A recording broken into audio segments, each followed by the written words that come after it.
murahin nyo kami sa YouTube, okay ka.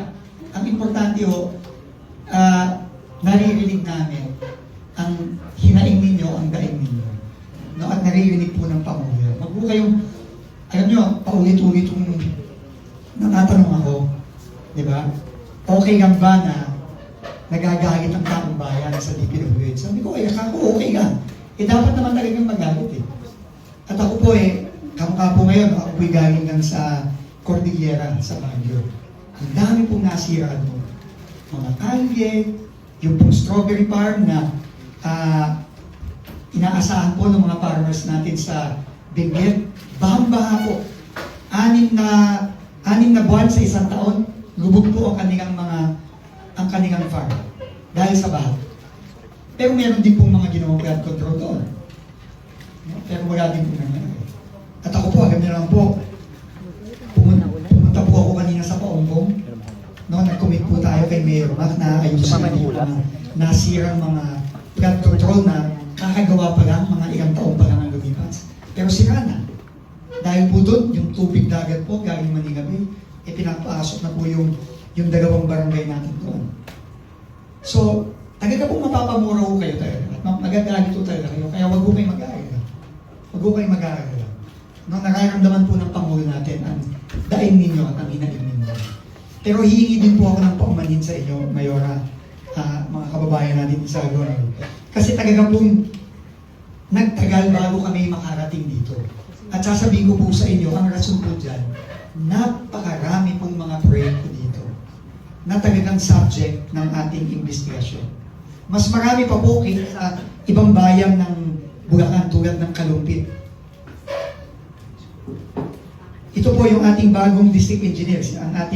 Ito po ay siguro sa kanya na pinakamabigat na trabaho sa DPWH. Kasi pinagitan po niya yung loko-lokong si Henry Alcantara na may tahigan dito sa nangyari ng lahat. Isa sa mga major na tahigan dito sa mga nangyari kababuyan dito. 36 years old lang po, 33 years old lang po ito. Pero tinanggap po niya yung hamon kahit na napakabigat. At talaga pong ilang proyektong binaboy dito, anong value? 6 na bilyon po. 6 na bilyong piso po mula nung 4-5 years ago na ginagay dito. At nakita naman po natin, inikot po namin ni Mayora kanina, kasama po ng ating mga konsehal. Umikot po kami. Pinuntahan po namin ang mga barangay, lalo na dito sa ating major river. Dito sa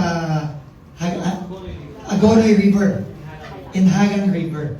At nakita po talaga, butas-butas. Butas-butas po. 6 na bilyon po ang binuhos nila dito. Kaya pasensya na po. Kasi lahat po ito ay subject ngayon ng investigasyon. At nakita nyo naman po, yung mga luko-luko ay nakakulong na ngayon. No, lalo na yun, yung si Bryce Hernandez, si Mendoza. Lahat po yan ay nakakulong na ngayon. At marami pa pong mga ibang kasong parating. No, dahil po sa ginagawang paglilinis ni DE, ng ating bagong district engineer na si DE Kenneth at yung bagong regional director natin na si R.D. Ocampo. At kaya din po kami medyo na-delay dahil po nung una po ako nakipag-meeting kay DE Kenneth, nagtanong ako, ano ba ang plano para sa Agonoy at sa Paonggong? Kasi po, coastal barangay po tayo. Coastal town po ang Agonoy at ang Paonggong. Medyo iba po ang kaso nito. Kinikwento nga po sa akin ni Mayora kanina. Ang tubig po, lahat ng lugar, kahit umikot ka, doon nanggagaling ang tubig. Nanggagaling sa Pampanga River. Nanggagaling sa aabot mula hanggang Nueva Ecija yan. Tapos nanggagaling din sa Manila Bay, nanggagaling sila sa dagat. Kaya napapalibutan po ng tubig ang Agonoy at ang Paonggong. Kaya napaka-komplikado po ito. Kaya po talaga nakakagalit po talaga. Pag naririnig ko yung mga story, halimbawa po, yung mga pumping station, meron pong 5 pumping station at floodgate na ginawa dito. Ginawa, quote-unquote. Kasi ala naman talagang ginawa. Pero, nung tinanong ko po, wala, ni plano po, wala. Ni plano, wala. Paano ka namang gagastos ng daan-daang milyon? Aabutin pa ng bilyon? Ni plano, wala. So talaga pong ginawa lang po nila yun para kumita at para magnakaw. Yun po ang masakit at nakakagalit po talaga. personal po kami tinawagan ng ating Pangulo. Tinawagan ako at si Secretary Vince at ang bilin sa amin, puntahan nyo kaagad ang Hagonoy, ang Paumbo, at tignan nyo kaagad ang nangyayari dito. Gusto ng Presidente ay action ng kaagad. Yung ang mahigpit na binit ang dalawa. Kaya nga, ang gagawin ni Vince mamaya, i-explain niya, dahil technical na po ito.